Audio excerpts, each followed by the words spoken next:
guerrilheiro urbano, né, aqui no Brasil, do Marighella, né, seria um similar disso lá nos Estados Unidos, que incentivou toda aquela bagunça daqueles movimentos sociais na década de 60 lá nos Estados Unidos, né? Ele estava por trás de tudo isso, e era sempre a eminência parda, ele ficava sempre nos bastidores, né, comandando, e o Bill Ayers na frente, agregando os jovens, inclusive Barack Obama participou disso. Tá? Ele fala o seguinte, esse livro ele dedica ao primeiro dos revolucionários, né, que por ter feito o seu trabalho tão brilhantemente, foi premiado com um reino, Lúcifer. Então ele dedica o livro Regras para Radicais para Lúcifer, o anjo caído. Então vocês verem que a coisa tem um fundo de espiritualidade maligna nessa coisa. Não dá para dissociar, independente da gente ser cristão ou não. Eu sou. Não? Mas independente disso, você quando começa a analisar a coisa do nível lógico, você vê que a coisa é maluca.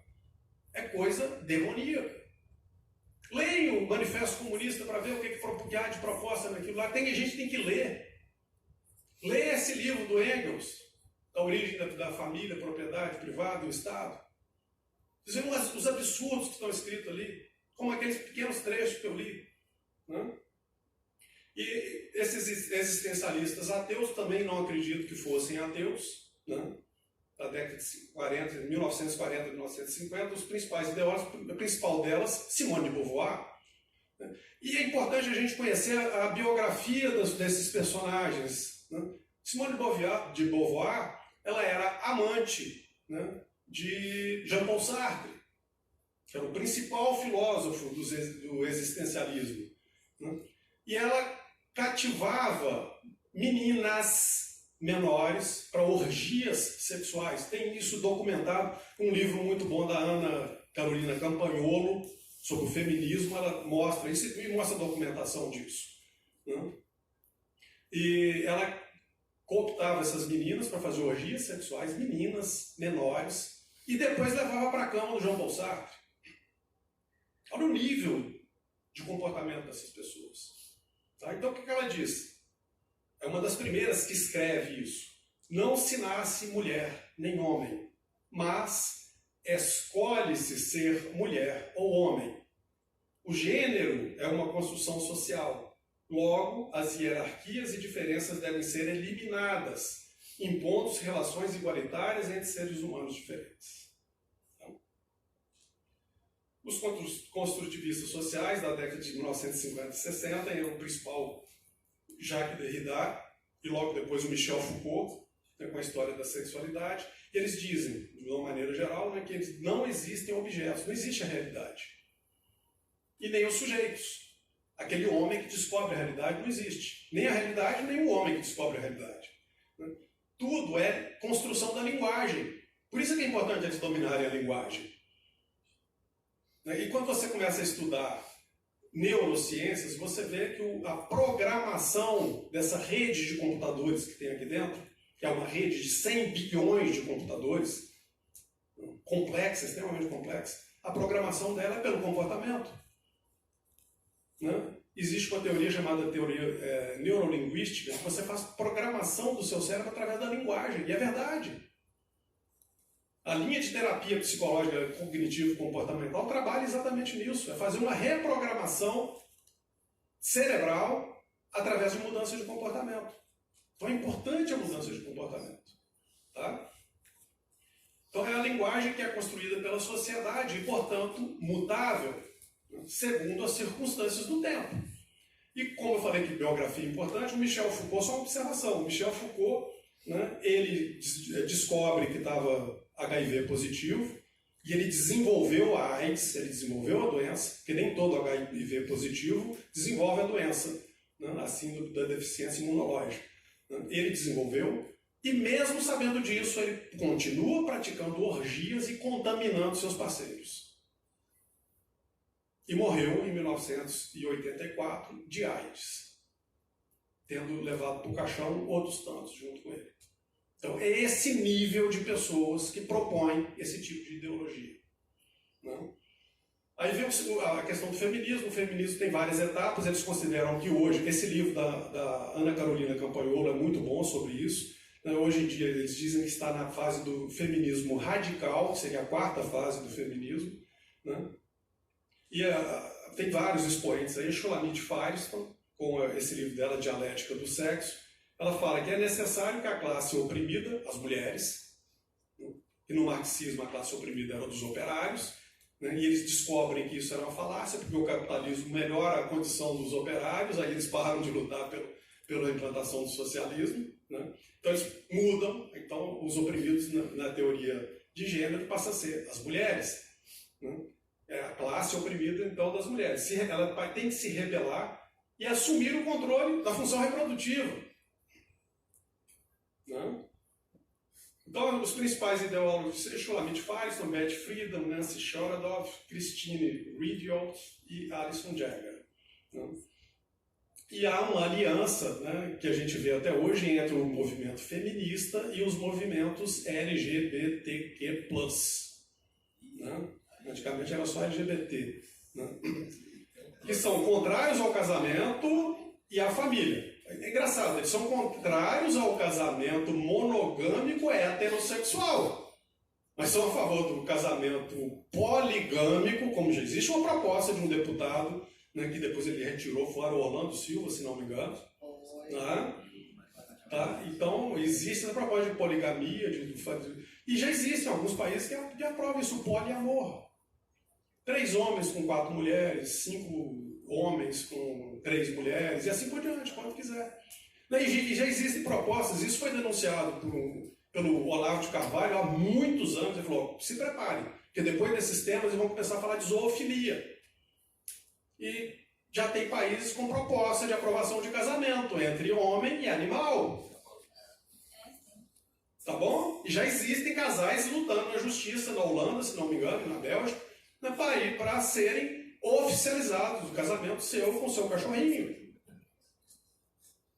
Não estou falando que a coisa é louca. Né? E vai por aí afora. Qualquer tipo de família vale. Né? A nossa Constituição ainda está escrito lá que família é uma coisa constituída entre um homem e uma mulher. Né? Pelo menos até agora ainda está escrito isso lá. Tá? E esse camarada aqui é um dos grandes responsáveis por dar uma feição científica nessa história de gênero. Esse cara é um picareta que, se ele tivesse vivo, ele teria que ser condenado a, no mínimo, a prisão perpétua. Esse John Money. Tá? Um psiquiatra, se não me engano, canadense, né? Que ele fez uma experiência com 2 gêmeos, né? O Bruce e o Brian Reimer. Quem quiser entrar em detalhe, tem esse site aí na BBC que mostra isso.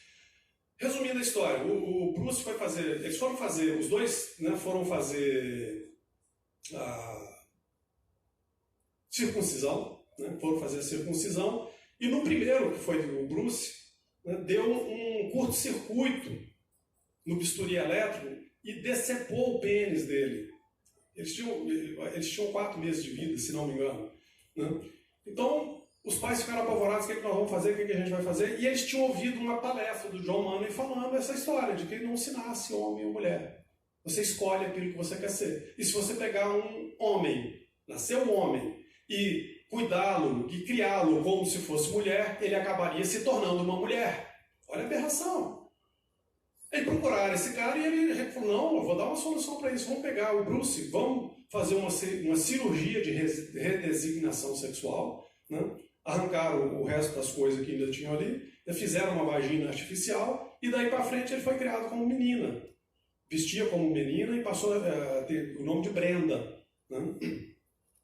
Só que a Brenda era revoltada, ela não queria ser mulher de jeito nenhum. Ela só queria brincar com coisa masculina, só queria brincar com os meninos, né? Era violenta, era bruta e cada vez mais.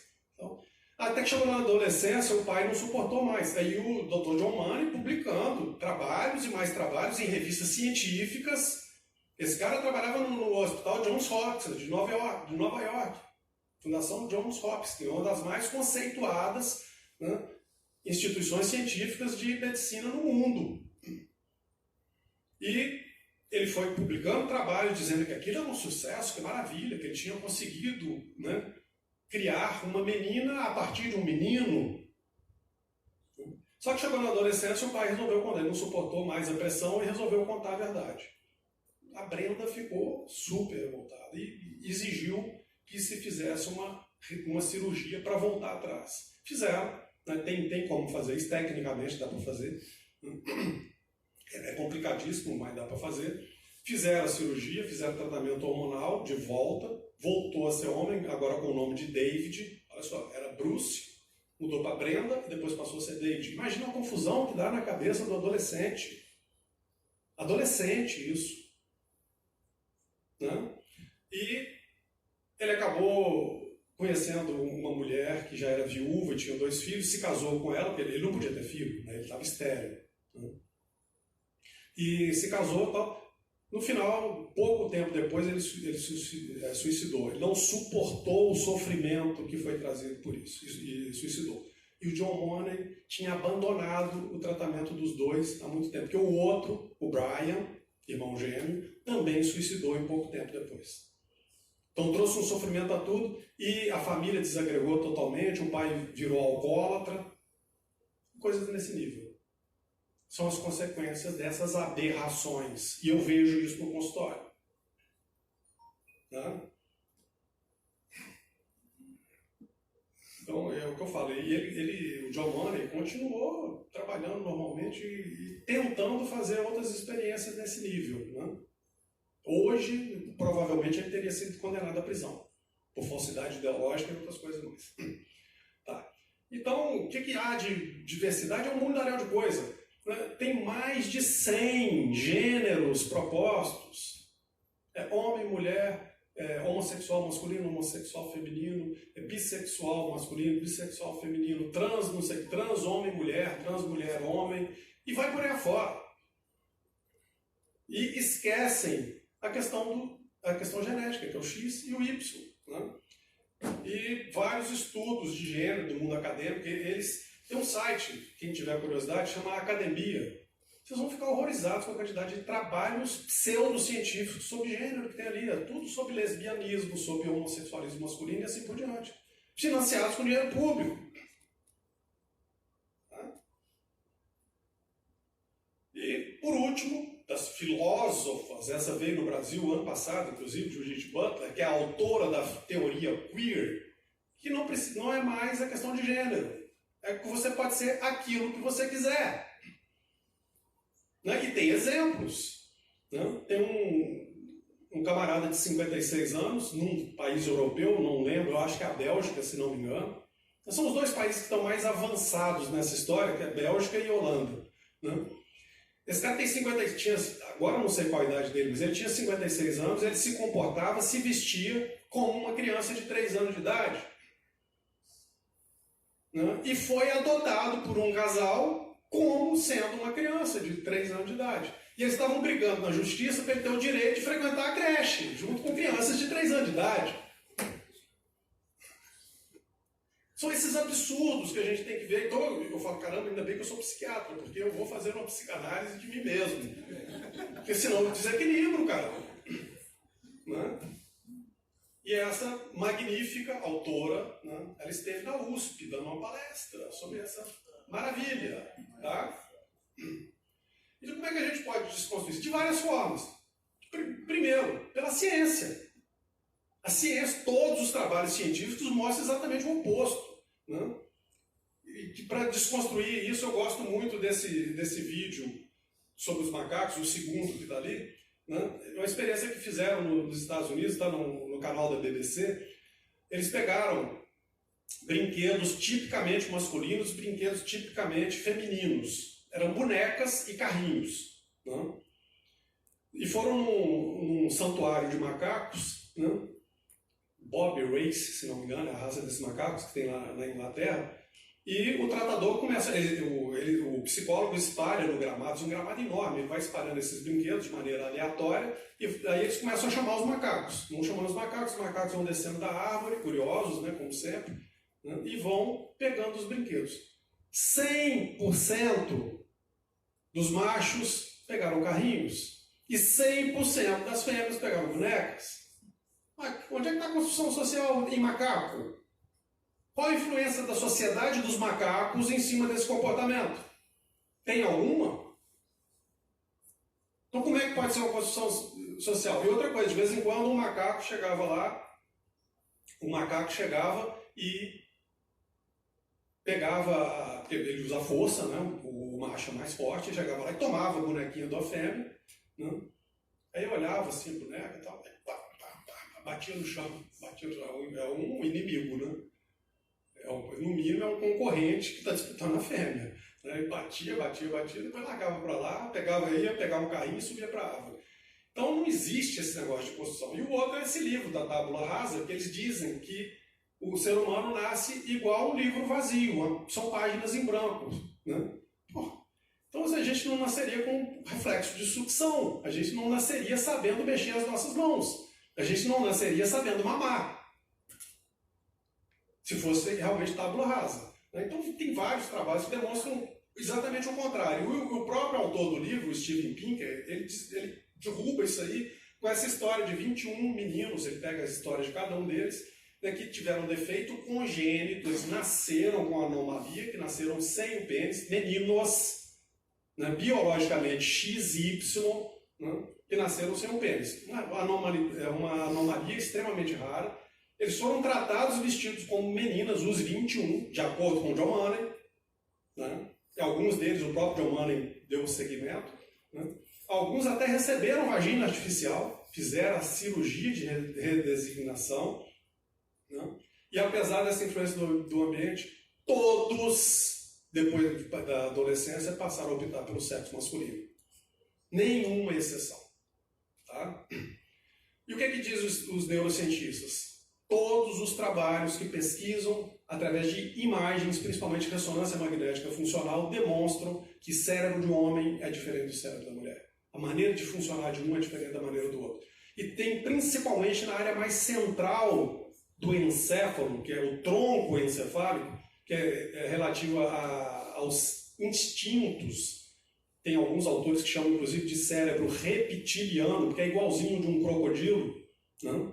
Que é o que reage a estímulos, né? É totalmente diferente. Os instintos masculinos são diferentes dos instintos femininos. E a gente sabe disso. Basta pensar, a mulher é mais sensível. E ele é natural, porque ela é mãe. Ela tem que perceber isso. Né? Muito mais do que o pai. O pai é provedor. Então, se você pegar a história da humanidade, um estudo antropológico, você vai ver que na Idade das Cavernas lá, quem é que saía para caçar? Não, era o homem, não era a mulher. A mulher ficava tomando conta da prole. Mas o homem é que tinha que trazer o alimento para casa. Ele é que enfrentava os perigos, ou enfrentar, né, uma tribo inimiga e assim por diante. Então a civilização foi construída por homens, não foi construída por mulheres, não. Foi por homens. Tem uma antropóloga, tá, já estou acabando. Tem uma antropóloga italiana, ítalo-americana, eu esqueci o nome dela, né, e ela foi entrevistada no Roda Viva, aqui no Brasil, e ela fala exatamente, ela é homossexual feminina, né? E ela fala, isso é uma burrice que não tem tamanho. Vamos supor que por algum motivo a civilização humana acabasse e sobrasse algumas tribos, né? Algumas poucas tribos aí. Quem é que iria reconstruir a civilização novamente? As mulheres ou os homens? Vou dar alguns exemplos. Né?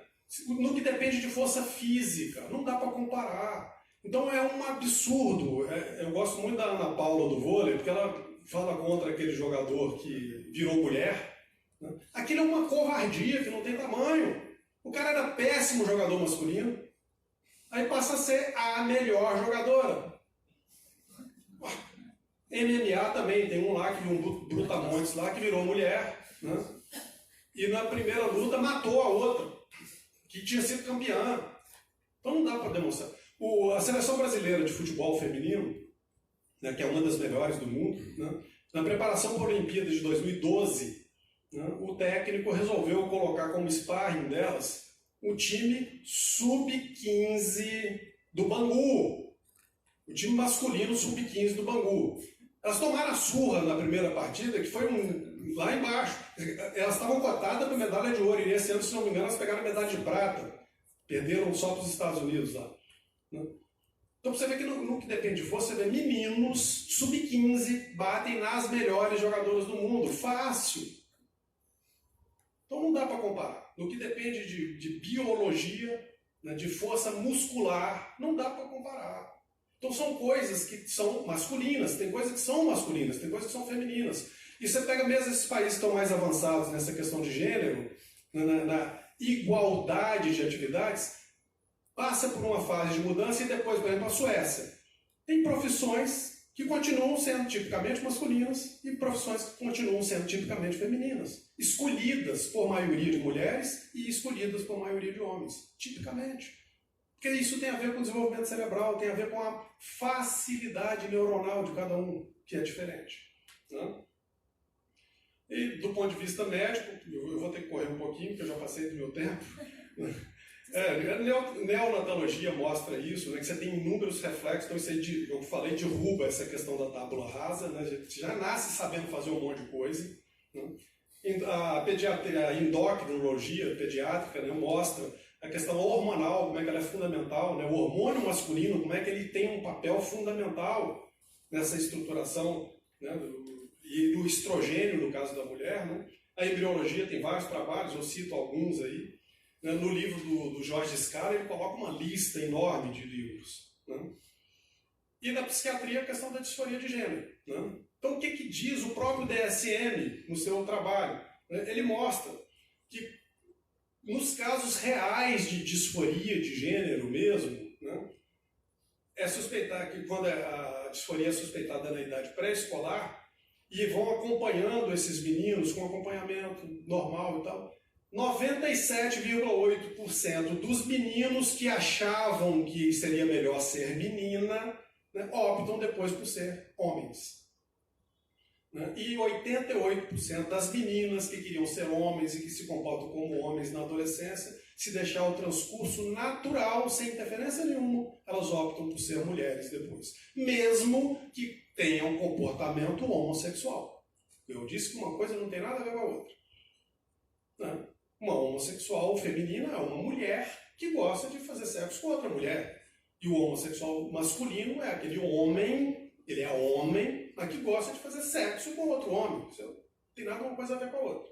Né? E quando a disforia de gênero surge na adolescência, existe uma grande probabilidade dela se manter na vida adulta. Tá? A questão da discriminação também tem vários estudos que demonstram que não diminui em nada nesses países onde eles avançaram nessa agenda. Não diminui em nada, não melhorou em nada o sofrimento das pessoas que sofrem com essa questão de gênero, né, que realmente sofrem com isso. Eles sofrem muito, eles têm problemas de depressão grave. Aí você vê os absurdos de um Conselho Federal de Psicologia dizer que se você tratar um homossexual que está sofrendo, que procura a sua ajuda, né, porque ele está sofrendo, ele está em depressão. Não estou lá querendo fazer cura gay, nada, não. Isso é uma palhaçada que inventaram. Não tem nada de cura gay. Eu quero ajudar a pessoa a sair da depressão que ele está, independente do que ele vai fazer com o sexo dele ou não. Eu quero ajudar o cara a sair da depressão, é isso que eu quero. Que ele tenha uma vida saudável, psíquica, saudável, independente do seu comportamento sexual. Né?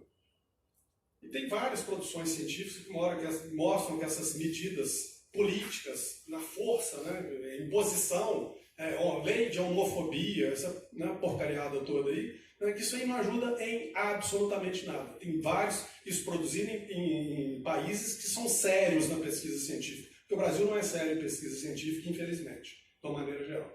E não vou entrar em detalhes da cirurgia. A cirurgia, o tratamento primeiro é hormonal, tem um monte de sequela, não é um tratamento inócuo. Essa questão de tratar homens com hormônio feminino e vice-versa dá um monte de problema, predisposição a câncer e um monte de problema de saúde endocrinológica graves. Né? E isso eles não dizem. E por último, a que é a pior de todas, que é a cirurgia. Né? Que é transformar um homem cirurgicamente numa mulher. Você não mexe nas células, as células todas do corpo do homem vão continuar sendo XY, não tem como mexer nisso, isso é genética. E todas as células do corpo da mulher vão ser XX, independente de qualquer coisa. Tá? Então, os transtornos provenientes disso. Só eu vou ficar em um único exemplo, que foi o primeiro, tem a bibliografia recomendada, do Jorge Scala é o primeiro que eu coloquei lá. Um dos primeiros casos que eu peguei era uma menina de 12 anos, né, aluna da rede pública de Vitória, né, com tentativa de suicídio, e eu comecei a conversar com ela, né, na presença da mãe, lógico, né, e ela falou: doutor, eu estou confusa, eu não sei o que eu sou. Mas como é que aconteceu? Foi depois que a professora começou a ensinar essas coisas na sala de aula e foi incentivando. Foi como assim? Aí a mãe mostrou um dever de casa, tá? Ela mostrou o dever de casa. Que não era para mostrar para a mãe, mas a menina mostrou. Porque de vez em quando é isso. Não mostre isso para seus pais, porque isso é só para você. É uma covardia. Isso é covardia. Então o dever de casa era: experimente, fique com uma coleguinha, uma menina, fique com uma menina e deixe rolar. Se surgir vontade de beijar, beije. Se surgir vontade de fazer outras coisas, faça e depois descreva. Isso eu vi escrito, eu não estou inventando essa coisa. Aqui, Vitória. Isso é de Vitória. Quando eu conheci a Alexandra, né, quando eu comecei a me interessar pelo assunto, foi porque a gente foi participar, ela era do COMEV, que é o Conselho Municipal de Educação de Vitória, né, e me convidaram, foi até o Lucas Bassani, que está sentado lá atrás, né, que me fez o convite, e eu fui lá na escola técnica, eles estavam discutindo a questão do currículo, né, para o município de Vitória. E teve um professor de artes que fez essa proposta, ele foi lá, pegou o microfone e fez a proposta de colocar no currículo educação para a homossexualidade, desse jeito. Educação para a homossexualidade nas creches, a partir de 3 anos de idade. Tá bom? Então a gente tem que ficar atento. Isso tem consequências graves. Então essa menina, só para finalizar, ela falou: mamãe, se eu descobrir que eu sou lésbica, eu me mato. Então é esse o nível da coisa que tem. Então é muito preocupante, a gente precisa lutar contra isso, a gente está nessa luta, nós temos um grupo da OAB que está tentando lutar para ver se a gente volta atrás dessa questão do currículo do Espírito Santo. Tá? Então era isso que eu tinha para falar.